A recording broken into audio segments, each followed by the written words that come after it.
વેરાડ જૂથ સેવા સહકારી મંડળીનો પ્રશ્ન છેલ્લા 25 વર્ષને 7 મહિના થયા ટલ્લે ચડાવેલો છે. કોઈ પણ રીતે મંડળીની ફરજમાં રૂકાવટ કરવાની, મંડળીના નાણાંનો દુરુપયોગ કરવાનો, મન પડે એ રીતે નાણાં વપરાણા છે, ખોટા હુકમ કરાવવાના છે અને ખોટી પોલીસ ફરિયાદ ભાણવડ પોલીસ સ્ટેશનમાં 3 ફરિયાદ નોંધાણી. પહેલી ફરિયાદ નોંધાણી છે 28/6/2000. મંડળીનું દફતર લૂંટાઈ ગયું, મંડળીમાં ધાડ પડી. હવે ભાઈ હાજર નહોતા ને આવી ફરિયાદ કરેલી છે. શક્ય બને? ન બને. એ ફરિયાદ નામદાર સેશન્સ કોર્ટમાં ચાલી ગઈ, એમાં અમે છૂટી ગયા. દફતર અમારી પાસે જ છે અને દફતરમાં જ નાણાકીય ગોટાળા છે.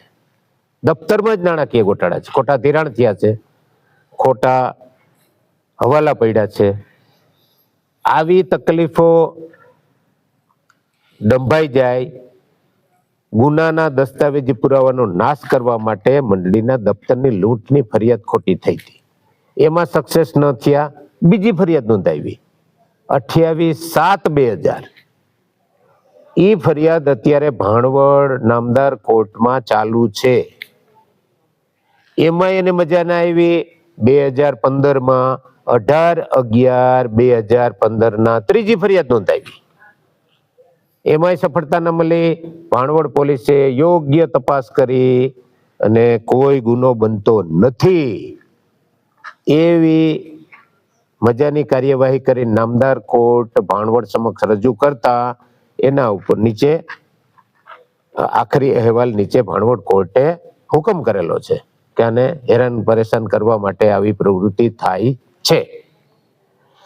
જે વ્યક્તિને મેં ફરજ મોકૂફ કરેલા હતા એને નામદાર મજૂર અદાલત જામનગર સમક્ષ આઈડી ફરિયાદ 23/2000 દાખલ કરી. એમાં એને સફળતા નથી મળી. એ હુકમની તમામ મંડળીને લગત તમામને જાણ કરી દીધી, એ અમલ કરતા નથી. સેન્ટ્રલ બેંક ઓફ ઇન્ડિયા વેરાડ મંડળીનું અધિકૃત પ્રમાણપત્ર મેળવ્યા વગર છેલ્લા 26 વર્ષથી ધિરાણ કરે છે. મંડળીને નાણાંમાં ન પૂરી શકાય એવું નુકસાન કરે છે. જાણી જોઈને નુકસાન કરે છે, જાણી જોઈને મંડળીની ફરજમાં રૂકાવટ કરે છે. એવી જ રીતે પોસ્ટ ઓફિસ વેરાડ એ પણ મંડળીની કોઈ પણ ટપાલ 20/6/2000 થી આજ દિવસ સુધી મંડળીના અધિકૃત પ્રમુખ, અધિકૃત ઉપપ્રમુખ, અધિકૃત મંત્રી કે અધિકૃત સમિતિના સભ્યને પહોંચાડેલી હોય એવો એક પણ આધાર પુરાવો પોસ્ટ ઓફિસ વેરાડ પાસે નહીં મળે. આવું ષડયંત્ર ભારત સરકારનું વહીવટી તંત્ર, ગુજરાત સરકારનું વહીવટી તંત્ર ચલાવે છે. પહેલા ભારત સરકારમાં 1 કિલોમીટરની વેગે ભ્રષ્ટાચાર ચાલતો હતો. આજે 400 પાર 480 કિલોમીટરની ઝડપે ભ્રષ્ટાચાર હાલે છે. ગુજરાત સરકારમાં 3 કિલોમીટરની ઝડપે ભ્રષ્ટાચાર ચાલતો હતો. આજે 330 કિલોમીટરની ઝડપે ભ્રષ્ટાચાર ચાલે છે. એટલે કુલ મળીને 900% જેવું થાય છે. એટલે રૂપિયો 90 ને પાર. મોદી સાહેબ કહે છે ખેડૂતોની આય ડબલ થવી જોઈએ. હું એ કહું થવી જ જોઈએ. ખેડૂતોની આય ડબલ ક્યાંથી થાય? રૂપિયો 40 માંથી 90 91 ઉપર તો પહોંચવા આવ્યો છે. મોદી સાહેબ કેવી રીતે આ રૂપિયો નીચે લઈ આવશે? ખેડૂતોની આય ડબલ કેવી રીતે કરશે? ભ્રષ્ટાચાર મન પડે એવી રીતે અધિકારીઓ કરે છે. મન પડે એવી રીતે.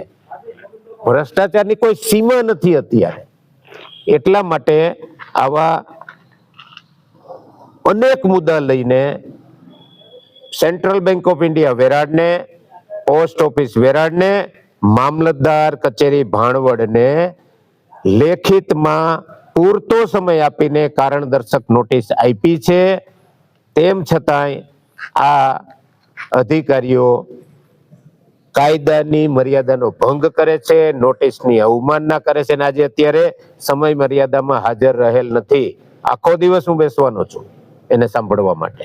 નહીં આવે તો ફરી વાર એનો ખુલાસો માંગીશ.